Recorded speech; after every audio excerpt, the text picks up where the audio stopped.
It's Tuesday, February 14th. I'm Josie Duffy-Rice. And I'm Trevo Anderson, and this is What a Day, the only podcast written exclusively with conversation hearts. Yes, all day we'll be communicating with kindergarten-level Valentines, where everything is a loving pun. I'm gonna go buy my own Valentine's Day cards because they're probably on sale by now. On today's show, parts of a Georgia grand jury's report on alleged election interference by Donald Trump will be released this week. Plus, the purple dinosaur everyone loved to hate in the 90s is making a comeback. But first, the New York Times keeps publishing anti-trans reporting and editorials, and I'm fucking tired of it. And no, it's not just the New York Times. Many other outlets are similarly proving themselves to be tools of what journalist Amara Jones calls the anti-trans hate machine. But the New York Times just might be the biggest and most consequential perpetrator of this issue. So let me catch y'all up. You already know that we are living through an unprecedented legislative assault on LGBTQ people, especially trans folks. In state legislatures across the country, conservative politicians are passing healthcare bans, restricting which sports teams trans youth can play on, and otherwise minding the business of trans people when, you know, they could be addressing legitimate issues of health and safety for their constituents. At the same time, we've seen a lot of outlets aim to cover these developments, as well as the quote-unquote transgender issue. But time and time again, they prove they just don't have the range. By which I mean the reporting ends up parroting and emboldening the very anti-trans rhetoric that undergirds the transphobia that folks like myself deal with on a daily basis. Right. And as we've talked about before, these two things are connected, very connected. This assault on trans rights, trans autonomy, and the kind of coverage we see in quote-unquote mainstream media. Yeah, and we know, for example, right, that at least 2 New York Times articles that have normalized anti-trans sentiment have actually been cited in state legislatures as they're debating the rights of trans folks. So what we actually have is a self-fulfilling cycle of transphobia on our hands, right? Outlets like the Times say they're just reporting on issues or that they're, quote-unquote, investigating the impact of trans-related healthcare on youth. But because of, quote-unquote, objectivity, which absolutely is a machination of white and cis supremacy and will always ensure that the experiences and perspectives of the most marginalized never get their due, anti-trans voices are being uplifted right alongside trans voices. That creates this idea that there's this huge debate going on, which politicians then use to justify their anti-trans policies, all under the guise of allegedly protecting women and girls, which then outlets like the New York Times report on, often using the exact same voices that they shouldn't have used without proper vetting and interrogation in the first place. Right. While saying they're just asking questions. Right. So talk to us a little bit about what doesn't get covered as a result of this. We know what does get covered is this sort of one-sided, biased, really harmful perspective. But what doesn't get covered? Yeah, well, the result of all of this is that people end up thinking that trans issues start and stop at the healthcare some of us need and where we go to pee.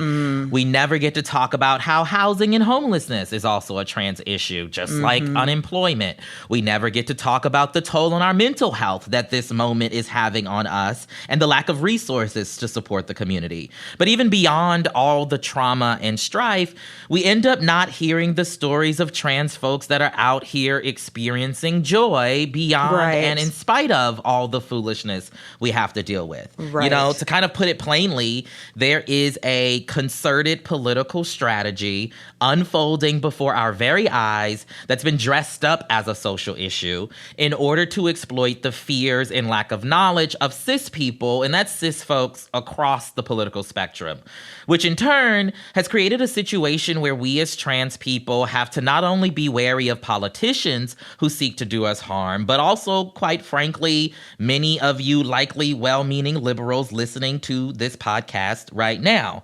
Because we can't even trust that the news you're getting that's supposed to help you understand what the hell is going on has been written with the care, safety, and humanity of trans people in mind.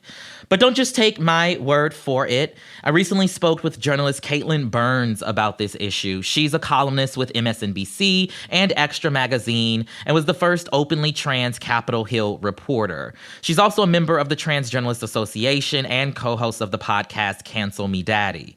I started by asking her about the faults of a recent article the Times published about kids coming out as trans to their teachers rather than their parents, and their parents feeling quote-unquote betrayed. Take a listen.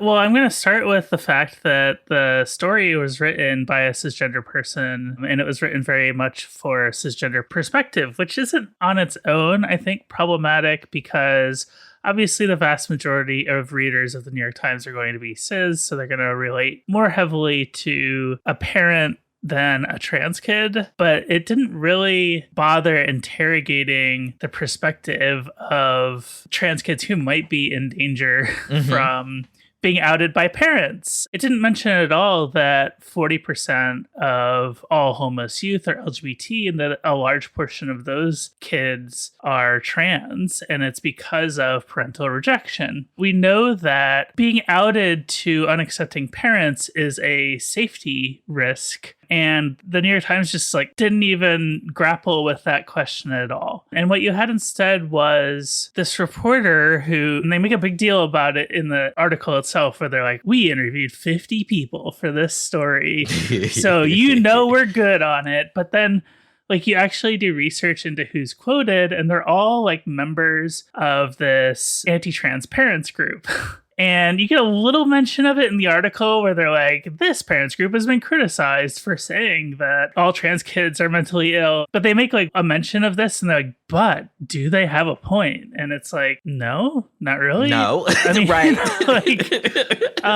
You're not being honest about who these people are, and that inherently biases the article. But if you're not in the fight every day, there's no way for an average media consumer to even realize that they're being misled. And we see this over and over and over again, particularly with the New York Times. They had a story a few months ago that quoted extensively from this particularly heinous anti-trans organization, and there's no grappling with who the organization is. There's mention of, here's how this organization has been criticized. But then all of the sympathy in the piece goes to the members of this organization, just like in the parents piece with the school teachers, all of the sympathy is supposed to be with the parents. And it's you are really shortchanging your readers by not even bothering to ask, am I asking the right questions? Right. You talked on your podcast about how anti-trans articles across a variety of outlets have a lot of things in common, particularly in regards to the perspectives that they choose to highlight when it comes to trans issues. Very few of them center trans youth, for example. Another example, there are a lot of articles out there that focus on people who detransition or regret transitioning, when we know that that is such a minuscule percentage of trans folks, but the coverage kind of makes it seem like there's all these trans folks who regret going through that particular part of their identities. Could you talk about some of those tropes that we see popping up in reporting on trans issues and how they contribute to the misconceptions about our community? Yeah, well, we know through research that the regret and detransition rate for trans people in general is extremely low. What you end up with in the coverage is 5 celebrity detransitioners. I don't know another way to explain this, but these people are only known because they are detransitioners and they go out and campaign against transition care for youth. None of them actually transitioned as youth. They all transitioned in their late teens, 18 18, 19, or early 20s, and then later came to regret it. And like the anti-trans movement has tried to like force this narrative that these are former trans youth that were wronged by the medical system, when in actuality, they made all of their transition decisions as adults. So like they should have some personal responsibility with this. So what you end up with is this like class of 4 or 5 detransitioners who all get quoted by Reuters, New York Times, the AP when they're writing detransition stories. They travel around to these state houses of these states that are trying to ban transition care for minors, and they're all testifying, and it's the same 5 names every single time. And credulous journalists will just treat them as if this is a larger phenomenon when it really isn't. As a trans person who has spent a lot of time sort of around media, there's a narrative that has been built, and all of the coverage must reinforce this narrative. And if it doesn't fit the narrative, these outlets aren't really interested in it. Some of those particulars, right, of the specifics of this issue don't get teased out, in my experience, in a lot of this reporting, allowing for so much room for misinformation. And so the impact then is not only is it harm for us as a trans community, but for me, as somebody who's like deeply connected to the title of journalist, it also to me seems to be a betrayal of these, you know, foundational tenets that we say our industry is supposed to be based on. I think you're absolutely dead on. But it also tells a story about society's anxieties over gender in general. All of these stories that sort of center the detransitioner are asking cis people to imagine themselves being forcibly put through a transition. And no one ever stops and actually thinks about, if you force a trans girl to go through her natural male puberty, you are doing the same thing to this child. Like, there's no consideration for the reverse scenario. So you have all of these now cis women who were detransitioners who are like, my body was irreversibly damaged by testosterone. I'm sitting over here like, yeah, me too. Like, right. You should let my people also have the option of not being damaged by testosterone, right? But I'm not allowed to say that. Like, I must be like, you know, some sort of perverted freak, because that's the other narrative about trans women, right? Right. Such a salient point there. I mean, it also gets me thinking about the fact that, you know, it's not just the New York Times. So many of the outlets that we look to, right? Many of them don't have trans people on their staff at all. And if they do have one, it's one, you know? But one of the things I wanted to talk about is, you know, amid this chorus of anti-trans articles that we see coming, it's also at a moment of legislative attacks against our community, an unprecedented amount of anti-trans bills in state legislatures across the country right now. For those who don't know the direct connection between these anti-trans articles that we're seeing in a place like the New York Times and what's happening across the country legislatively, can you paint that picture? Yeah, I mean, the things that are being written about trans people in the Times are the things that are being legislated. So we started this conversation off talking about a reported piece about whether teachers should be outing children to parents. And then you look in these state legislatures and you see a whole host of conservative states proposing bills that would require schools to notify parents if their child is expressing doubt about their gender identity or they want to be referred to by a different name. We also talked about the coverage of like detransitioners and whether or not gender transition for youth is an effective treatment, which we've seen multiple articles about. There's a couple of dozen gender affirming care bans. It's all conservatives pushing their own political agenda. And one thing you get when the media is entirely controlled by people who aren't trans, you don't have any trans voices to counterbalance, is you never actually get a discussion that's kicked off by trans people. It's always a conservative framework. You have a conservative claim, and then you have either trans people or liberals like butting back against it, but you never have trans people talking about what would make their own lives better beyond just like, please leave us alone and stop sticking the state between us and our healthcare. Even if you had a trans person on staff, you have to give them the freedom to like write about the things that they want to write about and not necessarily just responding all the time to whatever conservative attack is coming down the road. As somebody who has been doing this for years, I can tell you the most boring, tiresome type of article that I write is responding to something that a conservative did. I don't get to write about like being a trans parent and raising 2 cis kids. I don't get to write about being a transgender sports fan, which I think would be a really interesting perspective to hear about. Right. There's a much more expansive slate of stories that are trans stories that don't get told when everyone's hyper-focused on bathrooms or healthcare or, it ends up limiting the broader understanding and narratives about how we already exist and move through, space alongside cis people. Before I let you go, I want to talk, I know you're a member of the Trans Journalists Association. I'm a member as well, also a member of NABJ and its LGBTQ task force. And we're always talking about how publications like The Times can be better, can cover trans issues more responsibly. What are some of those things that are in your head that these publications should be doing to accurately reflect what life is like for trans people? I think the biggest thing is just have more trans people on staff. Hire us. Absolutely. Yeah, more trans people on staff, even if it's not necessarily in a direct writing role. Have them as editors. A trans person can edit stories that aren't about trans issues, believe it or not. Trans writers can write about things that aren't trans issues. Really trust them when you're publishing something and they're giving advice on how to cover it or they're giving feedback on an article. You trust the lived experiences of all of your journalists and editors who are not trans. You should give that same respect to trans people. And I hate that it's so simple and yet so unobtainable, but I think that's just the reality we live in. That was my interview with journalist Katelyn Burns, co-host of the podcast Cancel Me Daddy. We'll include a link in our show notes to Katelyn's work, as well as the Trans Journalists Association. Time for a quick break. We'll be back after some ads.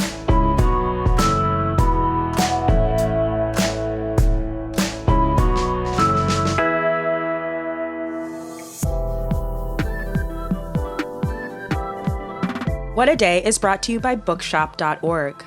Finally, an online retailer is here to help you merge your 2 favorite things, your love of reading with your passion for supporting independent bookstores. Bookshop.org is here to help you feel good about buying books online again. Yes, they're unapologetically anti-Amazon. Profits from each purchase you make goes directly to your local bookstore. Plus, you get recommendations from people, not algorithms.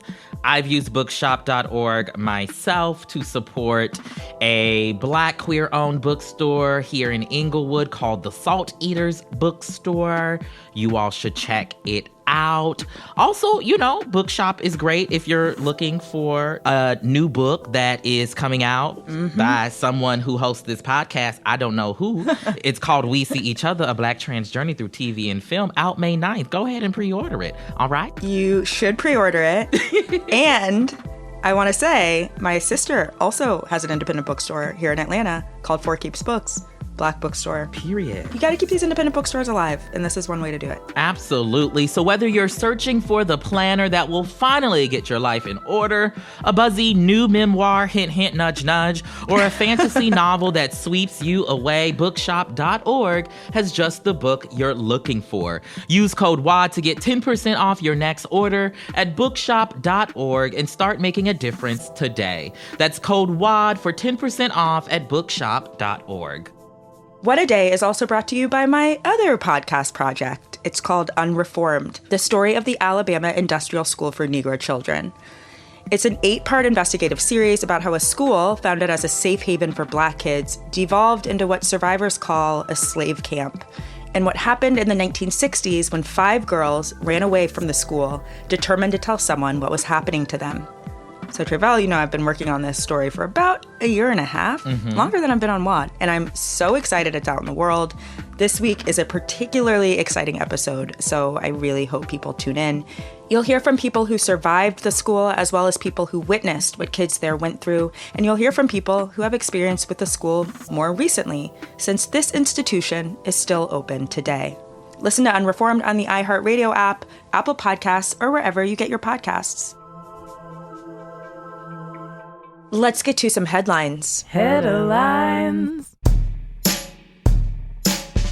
Over 100,000 people protested in front of Israel's parliament building yesterday to oppose President Benjamin Netanyahu's plan to weaken the country's Supreme Court. Israel's legislative committee, the Knesset, held its first vote on a law that would allow the current governing coalition to override Supreme Court rulings by just a simple majority. It would also give the government more power to choose judges. This could be very bad news because, as we've discussed on the show before, Netanyahu leads the most far-right government in Israel's history, so the proposed reforms could jeopardize its democratic foundations. Netanyahu is also facing criminal corruption charges, and as critics say, the overhaul might also be an attempt to get him out of trouble. The situation has even led Israeli President Isaac Herzog to say on Sunday night that Israel is, quote, on the brink of constitutional and social collapse. And now for an update on the war in Ukraine. Ukraine's military yesterday said it will bar aid groups and civilians from entering the eastern city of Bakhmut. The move comes as Russian troops have reportedly surrounded the city and started to block access roads. Bakhmut has been under siege for months, and while Ukraine says it is holding control, experts warn it could fall in a matter of days. The U.S. State Department also issued a high-level advisory on Sunday, urging American citizens to cancel any travel to Russia and to leave the country immediately if they're still there. All this comes ahead of the one-year anniversary of the invasion next Friday and the possibility that Russia could escalate its attacks around that time. The College Board is pushing back against what it calls slander from Florida officials over its AP African American Studies course. It's the latest salvo in the battle over the pilot program and its proposed curriculum, which Governor Ron DeSantis and his administration forcefully rejected last month, saying the course, quote, significantly lacks educational value. Interesting. The nonprofit, which also oversees the SAT exam, issued a forceful statement over the weekend saying it should have denounced those remarks sooner, and that, quote, our failure to raise our voice betrayed Black scholars everywhere and those who have long toiled to build this remarkable field. You may remember the board unveiled the final framework for the course 2 weeks ago, but omitted several key topics such as intersectionality, the Black queer experience, and contemporary movements like Black Lives Matter. The board maintains it did not make those changes due to any political pressure from Florida. Sure, Jan. Just a coincidence. If you need some time to mentally prepare yourself for more news about Donald Trump, mark your calendar for Thursday. That's when a judge in Georgia will release parts of a special grand jury report on Trump's alleged interference with the 2020 election results in the state. According to the 8-page order issued yesterday, we'll only get to see the report's opening and closing remarks, along with the section outlining the grand jury's concerns about some witnesses who lied under oath. Everything else in the report will remain under seal for the time being, including any recommendations over possible criminal charges. It'll be up to Fulton County DA Fannie Willis to take those recommendations to a regular grand jury to actually issue any indictments. Willis said last month that decisions over who to charge and for what were imminent, but argued that the report should be kept secret for now to ensure that any future defendants will get a fair trial. To quote Jurassic Park, life finds a way. Barney the Dinosaur is officially making a comeback. Mattel announced yesterday that the annoyingly iconic purple and green T-Rex will return next year as an animated TV series along with a whole new look. Let's just say Barney took the time off from the show to get some work done.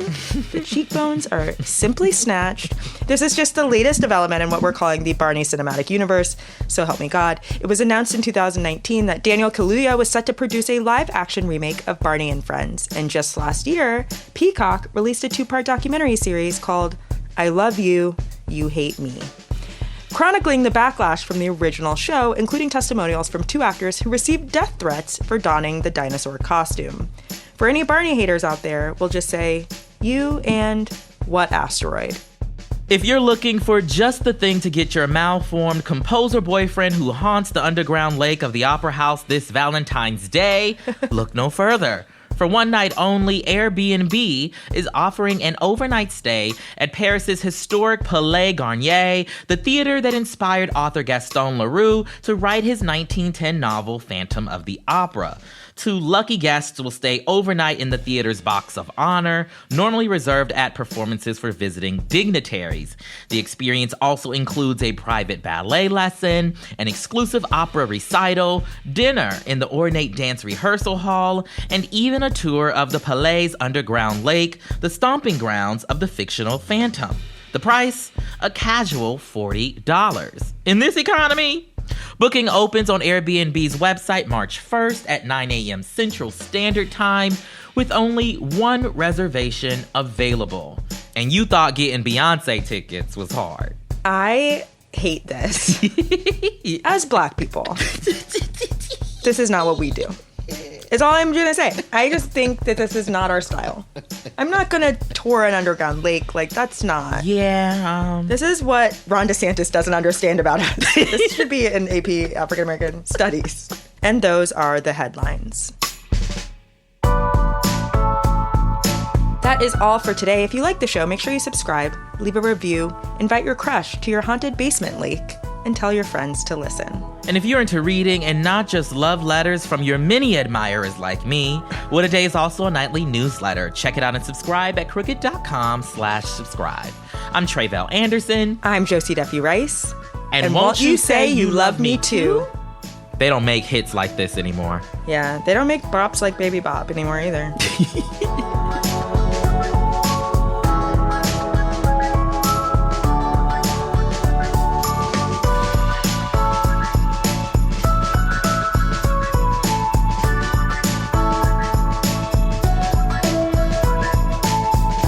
What a Day is a production of Crooked Media. It's recorded and mixed by Bill Lance. Jazzy Marine and Raven Yamamoto are our associate producers. Our head writer is Jossie Kaufman, and our executive producer is Lita Martinez. Our theme music is by Colin Gilliard and Kashaka.